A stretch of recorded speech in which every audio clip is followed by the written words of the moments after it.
బీసీలకు 42% రిజర్వేషన్లు కల్పించే బిల్కు కేంద్రం ఆమోదం తెలుపుకుంటే తెలంగాణలో బీజేపీ తుడిచిపెట్టుకుపోతుందని సీఎం రేవంత్ రెడ్డి స్పష్టం చేశారు. ఢిల్లీలో మీడియాతో మాట్లాడిన ఆయన రాష్ట్రంలో సెప్టెంబర్ 30 లోపు పంచాయతీ ఎన్నికలు నిర్వహించాల్సి ఉందన్నారు. బీసీలకు కోటా పెంచాలంటే కేంద్రం బిల్కు ఆమోదం తెలపాల్సి ఉంటుందన్నారు. ఈ అంశంపై జాతీయ స్థాయిలో ఒత్తిడి తెచ్చేందుకే ఢిల్లీకి వచ్చినట్లు రేవంత్ రెడ్డి తెలిపారు. మొండిగా ఉంటే రైతు చట్టాల విషయంలో పట్టిన గతే పడుతుందని హెచ్చరించారు. ముస్లింలను సాకుగా చూపి బీసీ రిజర్వేషన్లకు మోకాలడ్డొద్దని బీజేపీకి హితవు పలికారు. 30 రోజుల్లో హైకోర్టు ఆదేశాల మేరకు స్థానిక సంస్థల రిజర్వేషన్లను నిర్ణయించి 90 రోజుల్లో సెప్టెంబర్ 30 తారీఖు లోపల జిల్లా పరిషత్, ఎంపీటీసీ, సర్పంచ్ల యొక్క ఎన్నికలు నిర్వహించాలని తెలంగాణ రాష్ట్ర ప్రభుత్వం కృతనిశ్చయంతో ఉంది. దాన్ని సాధించాలి అంటే కేంద్ర ప్రభుత్వం ఆ రిజర్వేషన్లను ఆమోదించాలి.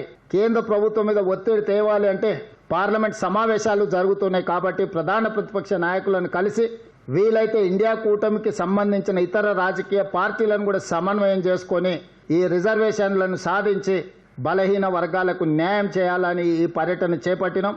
బీజేపీ వాళ్ళు వితండవాదం చేస్తున్నారు. రాష్ట్ర బీజేపీ శాసనసభ్యులు ఒక పక్కన మద్దతు ఇస్తుంటే, కేంద్ర బీజేపీ తాత్సారం చేస్తుంటే, నూతనంగా నియామకం ద్వారా తెలంగాణ రాష్ట్ర అధ్యక్షుడిగా మారిన రామచంద్రరావు గారు మీరు ఎలా చేస్తారు, మీరు హామీ ఇచ్చుకుంటే మీరే చేసుకోండి, లేకపోతే ముస్లింలను రిజర్వేషన్ల నుంచి తొలగించండి అని చెప్పి వితండవాదం చేస్తున్నాడు. ఇవాళ బీజేపీకి ఒక రాజ్యాంగం, కాంగ్రెస్ పార్టీకి ఇంకొక రాజ్యాంగం లేదు. డాక్టర్ బాబాసాహెబ్ అంబేద్కర్ గారు ఇచ్చిన రాజ్యాంగం దేశ ప్రజలందరికీ ఒక్కటే. ఆ రాజ్యాంగానికి లోబడే ఈ రోజు రిజర్వేషన్లు పెంచాలి అని అంటున్నాం. ఈ రోజు గుజరాత్ లో, ఉత్తరప్రదేశ్ లో, మహారాష్ట్రలో 40-50 సంవత్సరాల నుంచి ముస్లిం రిజర్వేషన్లు అమలు జరుగుతున్నాయి. నిజంగానే మీరు ముస్లిం రిజర్వేషన్లను తొలగించాలి అని అంటే మేము 3 రాష్ట్రాలలో రిజర్వేషన్లు తొలగించినాం, తెలంగాణ రాష్ట్రంలో కూడా తొలగించాలని చెప్పి వాళ్ళు మాట్లాడితే అర్థం ఉంటుంది. వితండవాదం చేయడం ద్వారా వాళ్ళు సాధించేది ఏం లేదు. కాబట్టి ప్రజల్ని తప్పుదోవ పట్టించి ఒక భావోద్వేగాలను రెచ్చగొట్టి రాజకీయ ప్రయోజనం పొందాలని ఎవరినో ఒకరిని, ఒక వర్గాన్ని అడ్డం పెట్టి వాళ్ళని సాకుగా చూపించి రిజర్వేషన్లు అడ్డుకోవాలనే ప్రయత్నము ఈరోజు భారతీయ జనతా పార్టీ చేయదలుచుకుంటే ప్రజలు తెలంగాణ రాష్ట్రం నుంచి పూర్తిగా తూర్చిపెట్టేస్తారు బీజేపీ పార్టీని. ముస్లిం రిజర్వేషన్ ఎప్పటి నుంచో ఉంది. ఈ గ్రూప్ మాత్రమే 4.8. That is not for Muslims, that is for backward cost. గతంలో ఏబిసిడి ఉండేది, ఇప్పుడు ఈ యాడ్ అయింది. ఏబిసిడిలో దూదేకులు ఎప్పటి నుంచో రిజర్వేషన్ ఉంది, మీకు తెలుసు కదా, తెలుసా మీకు? చాలా మంది ఉన్నారు. 1979 నుంచి రిజర్వేషన్లు ఉన్నాయి ముస్లింలకు. చాలా కులాలు ఉన్నాయి, దగ్గర పూర్తి డేటా ఉంది. అంటే బీజేపీ వాళ్ళు మొండివాదన, తొండివాదన చేయడానికి బయలుదేరారు. మధ్యప్రదేశ్లో 87 కులాలు ఉంటే దీంట్లో దాదాపుగా వీళ్లకు 38 కులాలు ముస్లింలకు సంబంధించిన ఉపకులాలు బీసీ రిజర్వేషన్లు అనుభవిస్తున్నారు మధ్యప్రదేశ్లో. ఉత్తరప్రదేశ్లో 5 ముస్లిం కులాలు అనుభవిస్తున్నారు. గుజరాత్లో 28 కులాలు ఉన్నాయి. మొత్తం చదివినిపిస్తామంటే వినిపిస్తా. అదేవిధంగా బీహార్లో ప్రతి దగ్గర, మహారాష్ట్రలో ఈరోజు తొండివాదన చేయడానికి బీజేపీ వాళ్ళు బయలుదేరిండ్రు. మేము పంపించిన సమాచార లోపం ఉంటే ఆ పాయింట్ చెప్పేటోళ్ళు, అది చెప్పట్లేదు. ఒక ఎమోషనల్ ఇష్యూ తీసుకొచ్చి చెప్తున్నారు, ముస్లింలను తొలగిస్తే మేము మద్దతు ఇస్తామని. అది అర్థం లేని వాదన, అర్థం లేని వాదన. ముస్లిం పేరు మీద రిజర్వేషనే లేదు, ఇచ్చేదే లేదన్నప్పుడు చెప్పేది ఎవరు?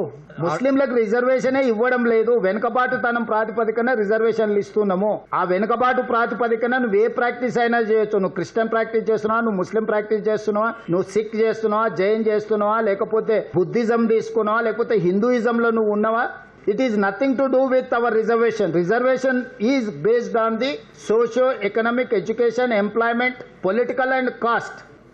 చెప్తాం, పార్లమెంట్లో చెప్తాం. అమలు చేయకపోతే వ్యూహం ఉంటుంది కదా. రైతు వ్యతిరేక 3 నల్ల చట్టాలు తీసుకొచ్చాడు మోడీ, అమలు చేయను అన్నాడు. అమలు చేయనంటే ఏం చేసినాం? బీజేపీ మెడలోంచి అమలు చేపించి, రద్దు చేపించి దేశ రైతుల క్షమాపణ చెప్పించినాం నరేంద్ర మోడీ తోటి. మొదట్లో వాళ్ళు అట్లనే అంటారు, బిగుసుకుంటారు. మేము కులగణన చేయమన్నారు. సుప్రీంకోర్టులో పోయి అఫిడవిట్ ఫైల్ చేసిండ్రు, మేము కులగణన చేయము అని. చివరికి ఇప్పుడు కులగణన చేస్తామన్నారు, ఆదేశాలు ఇచ్చిండ్రు. అనడం, పారిపోవడం అనేది బీజేపీకి సహజంగా ఉండే లక్షణమే కదా. తెలంగాణ ప్రజల పక్షాన తెలంగాణకు ప్రాతినిధ్యం ఉండాలి. ఢిల్లీలో ఎదిగిన మా ప్రాంత నాయకత్వాన్ని కేంద్ర ప్రభుత్వము, ఎన్డీఏ పూర్తిగా తలలు కోసేసి నాయకత్వమే లేకుండా చేసే ప్రయత్నం చేస్తున్నారు. ఇది ఒక కుట్ర. ఆ కుట్ర తెలంగాణ ప్రజలు గమనిస్తున్నారు. కాబట్టి దత్తాత్రేయ గారు లాంటి వాళ్లకు వైస్ ప్రెసిడెంట్ ఇస్తే సౌమ్యుడు, అందరు ఆమోదయోగ్యం ఉంది. మొన్నటికి ఉన్న గవర్నర్ పదవి కూడా దత్తాత్రేయ గారిని తొలగించిండ్రు. హర్యానాకు ఉన్న దత్తాత్రేయ గారు గవర్నర్ పదవి కూడా తొలగించింది. కాబట్టి వారికి ఉపరాష్ట్రపతి పదవి ఇవ్వడం ద్వారా తెలంగాణ ప్రజల యొక్క ఆత్మగౌరవాన్ని మోడీ గారు గౌరవించాలని నేను డిమాండ్ చేస్తున్నా.